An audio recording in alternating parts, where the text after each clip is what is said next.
Assalamualaikum warahmatullahi wabarakatuh. Selamat pagi, siang, sore, malam, atau kapanpun kalian menonton video ini.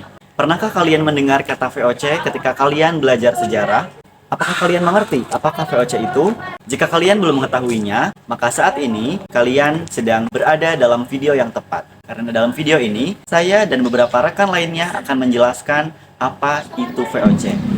Verenigde Oost-Indische Campaign atau disingkat VOC merupakan persekutuan dagang Hindia Timur milik Belanda. Tujuan awal pembentukan persekutuan dagang ini adalah untuk mengatasi sekaligus memberantas persaingan tidak sehat di antara pedagang Eropa, khususnya Belanda, dan sekaligus mematahkan dominasi Portugis. Dengan modal pertama 6,5 miliar gulden, VOC resmi didirikan pada tahun 1602. Persekutuan dagang ini dipimpin oleh 17 direktur yang dikenal dengan sebutan Heren 17. Sebagai serikat dagang, VOC diberikan hak-hak istimewa atau disebut Octroon oleh pemerintah Belanda.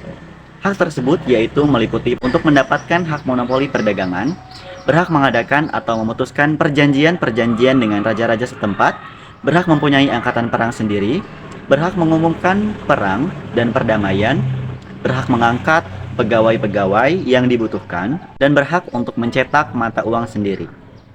Berdasarkan hak-hak istimewa ini, VOC menjadi lembaga pemerintahan dan sekaligus lembaga perdagangan yang otonom di wilayah jajahan. Gubernur Jenderal VOC pertama adalah Pieter Both. Pada mulanya, pusat kedudukan VOC ditempatkan di Ambon. Namun, setelah ia melihat posisi Jayakarta yang lebih strategis, ia pun memindahkan pusat kekuasaannya ke Jayakarta. Hal ini atas pertimbangan bahwa Jayakarta akan memudahkan praktik monopoli rempah-rempah. Pemindahan ini tidaklah terwujud karena Belanda harus menghadapi EIC yang juga akan mendirikan kantor di Jayakarta. Selain itu, Jayakarta ketika itu masih dikuasai oleh Pangeran Jayakarta Wijayakarma baru pada masa pemerintahan Jan Pieter Johnson. Mimpi ini terwujud pada tanggal 30 Mei 1619.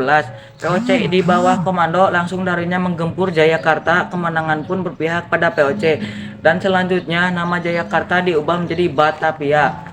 Atas kemenangan VOC ini, pada tanggal 4 Maret 1622, Batavia dikukuhkan sebagai markas besar VOC di Indonesia. Setelah menguasai Jayakarta, VOC kemudian menduduki Banten pada tahun 1621. Upaya ini berkat politik adu domba Depide et Impera VOC Sultan Haji Putra Mahkota Banten dengan Sultan Ageng Tirtayasa. Kemenangan VOC ini ditandai dengan didirikannya benteng di Banten. Pada perkembangan selanjutnya, VOC terus mengalami kemenangan ketika kongsi dagang ini berhadapan dengan kerajaan-kerajaan lain seperti Mataram, Cirebon, Maluku, Banda, Ambon, Makassar, dan Bone.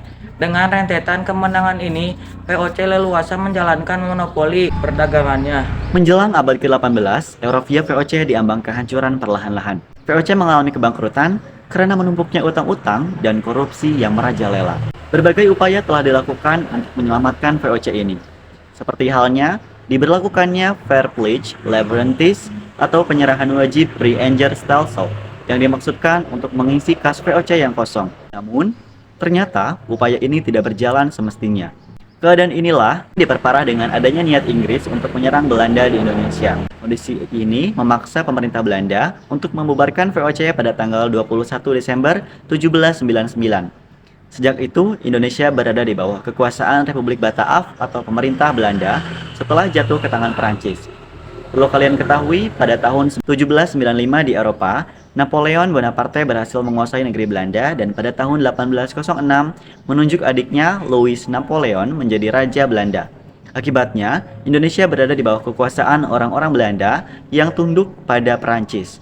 Untuk urusan pemerintahan di Indonesia, Louis Napoleon menunjuk Daendels untuk menjadi gubernur jenderal di Indonesia. Kekuasaan Daendels. Tugas khusus Daendels di Indonesia adalah untuk mempertahankan Pulau Jawa dari serangan Inggris, serta memberantas penyelewengan dan korupsi. Masa pemerintahan ini sepenuhnya dilaksanakan dengan tangan besi. Beberapa kebijakan pada masa pemerintahannya adalah sebagai berikut. 1. Privilege Desten, atau lebih dikenal sebagai kerja rodi. Pemberlakuan ini dimaksud untuk mendukung beberapa proyek pembangunan seperti pembangunan jalan, pos dari Anyer sampai Panankan sepanjang 1.100 km, mendirikan benteng-benteng seperti Benteng Peltervreden, Master Cornelis di Batavia, dan Fort Lodwijk di Madura, serta mendirikan pabrik senjata dan lain-lain. 2. Leverentis atau penyerahan pajak secara paksa. 3. Penjualan tanah negara kepada swasta. Hal ini dianggap sebagai tindakan yang kejam, dan atas perbuatannya pada tahun 1811 ia diganti oleh John William Janssens. Nah, itu tadi merupakan beberapa materi yang dapat kami sampaikan mengenai kekuasaan bangsa Eropa di Indonesia. Sekian dari kelompok kami. Mohon maaf apabila terdapat kesalahan dalam penyampaian materi. Kami pamit undur diri. Wassalamualaikum warahmatullahi wabarakatuh.